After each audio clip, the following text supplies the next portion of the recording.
বন্ধুরা, আমি প্রতিদিনের মতো মিঠিজোড়া গল্পের নতুন আপডেট নিয়ে আজকের আবারও তোমাদের সামনে এসে গেছি।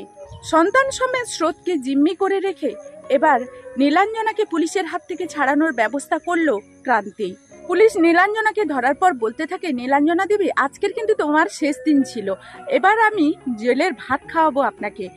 চলুন, জেলের ভাত খেলে এবার আপনি কিন্তু নিজের ব্রেন নিজের জায়গায় চলে আসবে। তখনই নীলু বলতে থাকে, দেখুন, একবারও আমাকে অ্যারেস্ট করার চেষ্টা করবেন না, আমার সামনে আসার চেষ্টা করবেন না, তাহলে কিন্তু আমার থেকে খারাপ কেউ হবে না।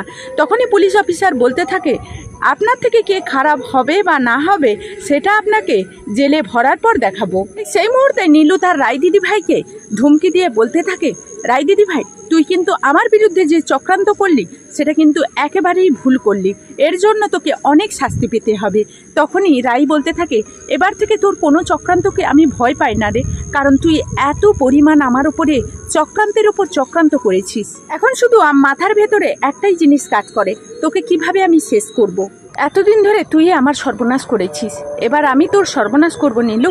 তখনই পুলিশ অফিসার বলতে থাকে, দেখুন অনির্বাণ সেন, আপনার কাছ থেকে আমরা পুরো বিষয়টা কিন্তু গোপন করে গিয়েছিলাম, কারণ সময় মতো যদি এই পুরো বিষয়টা গোপন না করতাম তাহলে সবাই জানাজানি হয়ে যেত, আর তখনই আমাদের সব প্ল্যান কিন্তু ভেস্তে যেত।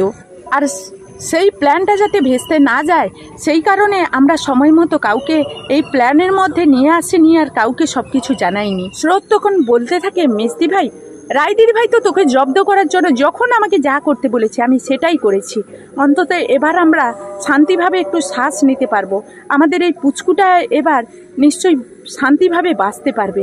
তখনই পেছন দিক দিয়ে সন্তান সমেত স্রোতকে জিম্মি করে ক্রান্তি বলতে থাকে, দেখুন, একদমই কেউ আমাদের দিকে এগোনোর চেষ্টা করবে না, এইবার আমাদের দিকে যদি কেউ এগোনোর চেষ্টা করেন তাহলে কিন্তু আমার এই বন্দুক থেকে যদি একটা গুলি বের হয় তাহলে কিন্তু এই মেয়েটা উড়ে চলে যাবে, আর বাঁচবে না, তাই আপনারা যত তাড়াতাড়ি সম্ভব মীনাক্ষীকে ছেড়ে দাও। তখনই স্রোত বলতে থাকে, মীনাক্ষী, মীনাক্ষী আপনি কাকে বলছেন?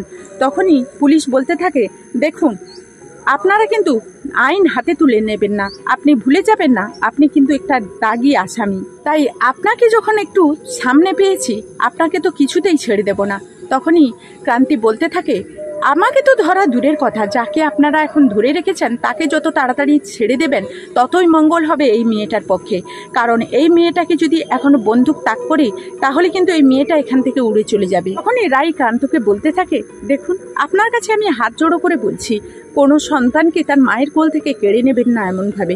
তখনই ক্রান্ত বলতে থাকে, তাহলে যত তাড়াতাড়ি সম্ভব আমাদের মীনাক্ষীকে আপনারা ছেড়ে দিন, তাহলে আপনাদের সন্তানে কিছুই করব না, তা না হলে আপনার সন্তানকে এবং আপনার ছোট বোনকে এক মুহূর্তও লাগবে না আমাদের মেরে ফেলতে, একটু আমাদের হাত কাঁপবে না।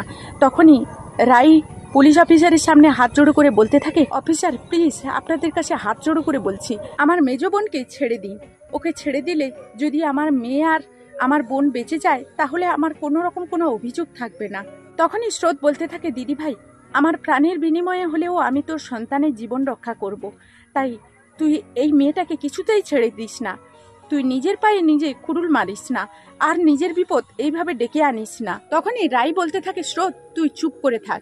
তো বন্ধুরা, এই ছিল মিঠিজোড়া ধারাবাহিকের নতুন আপডেট, আবারও তোমাদের সামনে নতুন আপডেট নিয়ে চলে আসবো খুব তাড়াতাড়ি। তো বন্ধুরা, আমি প্রতিদিন মিঠিজোড়া গল্পের সঙ্গে সঙ্গে আমি আমার ডেইলি লাইফস্টাইল ব্লগ শেয়ার করতাম, তো আজকের কিন্তু কিছু ব্লগ আমি শেয়ার করতে পারিনি কারণ ভীষণ অসুবিধার কারণে, তবে খুব তাড়াতাড়ি তোমাদের সামনে নতুন ব্লগ নিয়ে চলে আসবো। তো চলো এখনকার মতো বিদায় নেব, ফিরে আসবো নতুন কোনো ভিডিও নিয়ে। ততক্ষণ সবাই সবার পরিবারকে নিয়ে ভালো থাকবে, সুস্থ থাকবে, টাটা।